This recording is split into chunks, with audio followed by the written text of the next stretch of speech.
Good morning, loved ones. It's day 100.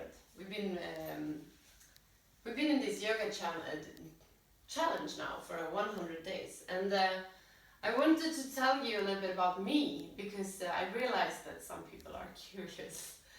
I'm 34 years old. I'm Swedish, but I have lived abroad a lot in Switzerland, in Italy, and in the US, in New York and Los Angeles. And I'm an addict. I'm a recovering addict now.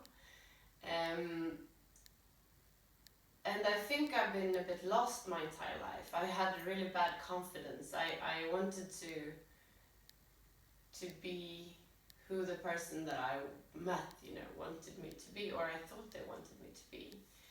So I had habits of, not speaking the truth very often, and kind of, pretend I was someone who I'm not.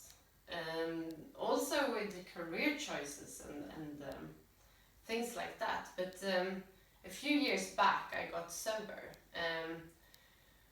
after some crazy years in the US, actually. I've had some crazy years all over Europe too, but this was when it really became kind of bad.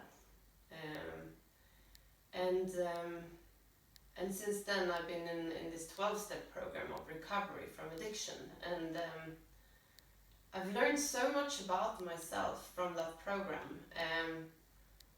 And from yoga, I've started practicing yoga 10 years ago when I realized that there was something wrong with me. I didn't then know what my problem was. I thought I was, I had ADD or, some kind of diagnosis, like bipolar or something, because I wasn't like the others.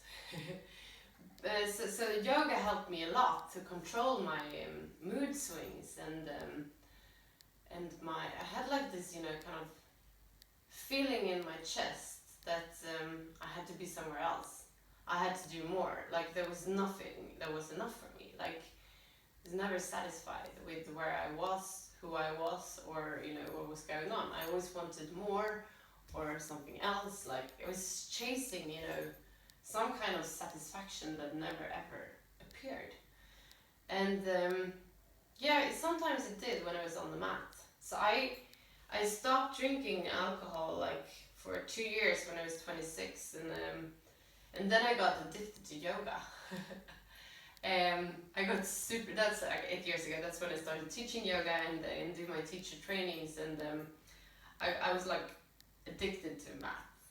I was doing yoga maybe 3 hours a day. It was not healthy. I know that there are a lot of people that can relate to what I'm saying, but I think if you have an addictive personality, you can get addicted to anything. But I can see that a lot in the kind of yogi spheres in the world, that it's a lot of like ex abusers that get into that, and it's common then that you get injuries in your body because you over practice and you want to you want to get into a split, but you're not there, and you force it. And I'm very against Bikram yoga, because you kind of like fool your body to think it's gone further than it is. And for me, yoga is like this beautiful philosophy of listening to yourself and letting your body and spirit guide you to where you are.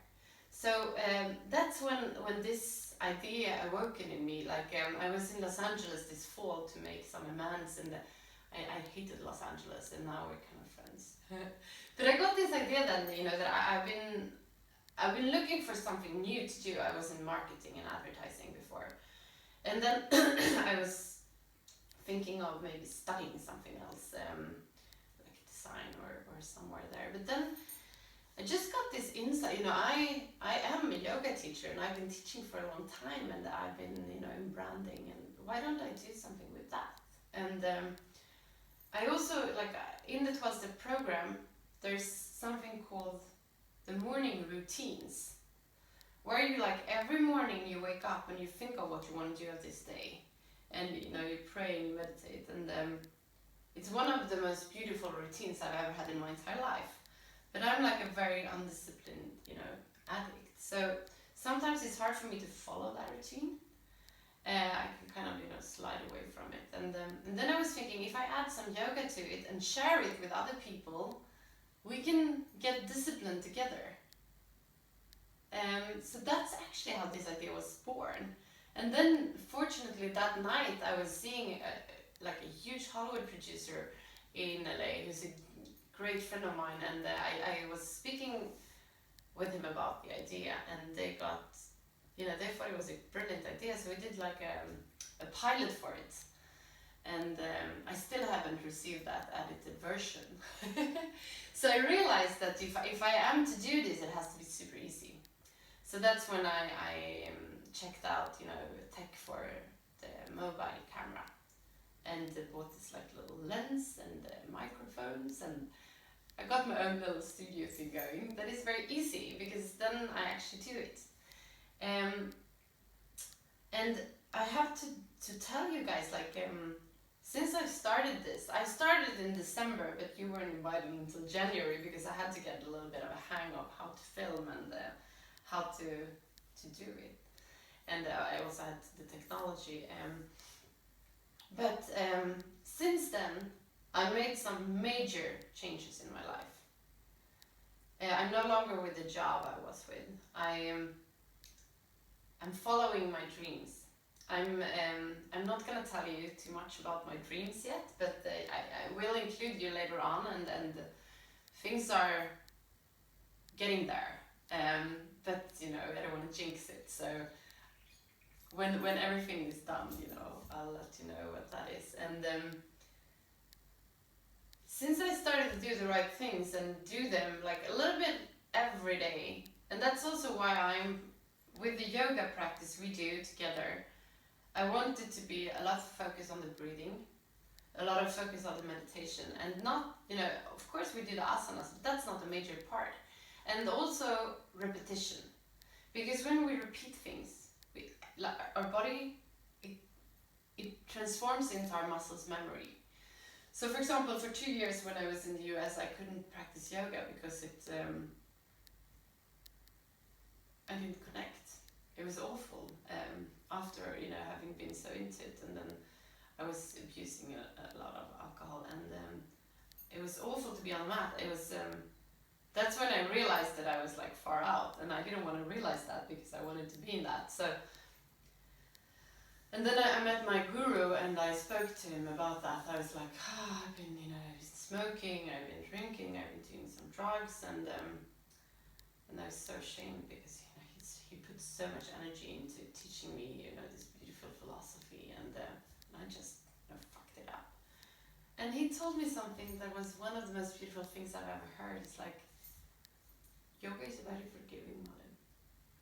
And he was right, you know, because I had been putting my, you know, I had been spending a lot of time on the mat, and I had done a lot of work, and it came back to me quite quick. When I started to practice again, it came back to me, and as forgiving as yoga is, I want to be, and I want to inspire forgiveness, because if we forgive ourselves, people around us, like every person out there that I can't forgive, that, you know, I think treated me wrongly in some weird way, or, you know, they own me. I'm owned by them, because my emotional life is owned by what I think of them. And they are not suffering from me being angry with them. The only person that is suffering from that is me. And all those things I want to remember every morning.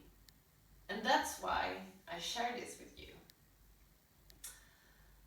So, yeah, I think that's like, I don't have any children. I have a beautiful family, a sister and a mom and a dad, and two nieces that I adore and love a lot. And yeah, I grew up in Sweden. I moved abroad when I was 18, and now I've been back for 3 years. I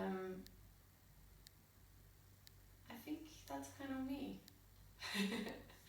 Thank you for showing interest, and thank you so much for participating. It's amazing. We have 265 days to go. Imagine, what we can do in those days. I love you. Thank you so much, and please subscribe to my channel. I need subscribers and followers. Thank you. Mwah, mwah, mwah.